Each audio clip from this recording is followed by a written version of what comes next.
believe modern humans have Neanderthal DNA? And if yes, why would God allow interbreeding? Were they human when they were human? Also, what does Erika think about this? So I guess I'll answer first. Yes, we do have Neanderthal DNA in our DNA, of course. You can look at our first debate where we kind of discussed a lot of the human evolution evidence and how it fits in our model. And we would explain, for example, Neanderthals, we'd explain as inbred subpopulations that broke off after Babel, and I think you can see this. I've got a paper that shows that the Neanderthal was highly inbred, had very high genetic load. You can see the same in Homo floresiensis, was very highly inbred. Actually, the hobbits seem to suffer from reductive evolution, and what that results in is reduced body size, reduced brain volume, and other pathologies. You can see this in Naledi. So yeah, it's a very easy answer. These populations of so-called subhumans like Neanderthal, hobbits, Naledi, they broke off after Babel. They were isolated, they inbred, and they experienced rapid genetic degeneration. So I think that can explain all the weird-looking morphological features. So hope that wasn't too long, James, but on to you there, Erika.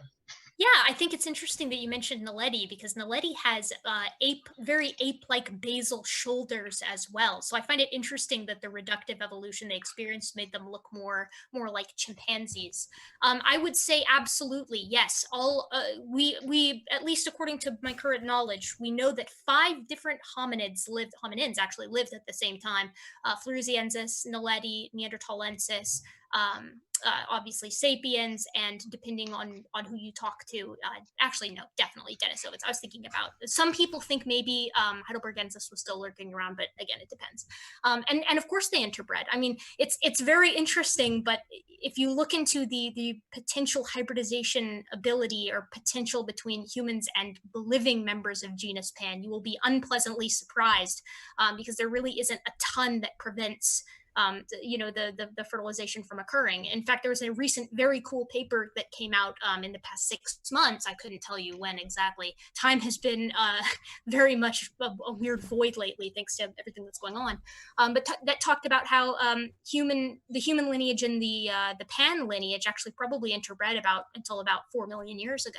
So we're talking, the Australopithecines, and their sort of version would have potentially been able to create viable offspring. So primates are weird. That's the answer. Can I just respond real quick? It was my question. I should get the last word. James, I don't find you very fair today. I don't know. They asked for both of you. It's my question. They asked for both of you, though. Real quick, let me just respond to that. I've been pretty patient today. Hey, don't blame me standing. I'm all for it. I've never objected. I'll let you respond to this one as long as it's short and pithy. It'll be very, very short. And we did allow Erika to take a few minutes extra on her. I mean, we've been easygoing tonight, I think.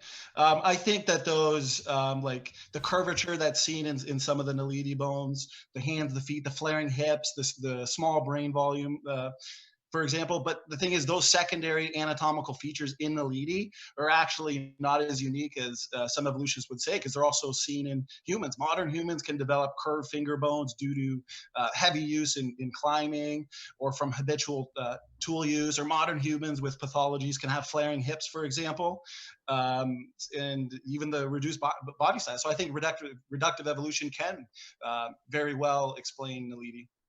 Gotcha. Thanks so much. Appreciate your I appreciate it, James. Your response. You bet.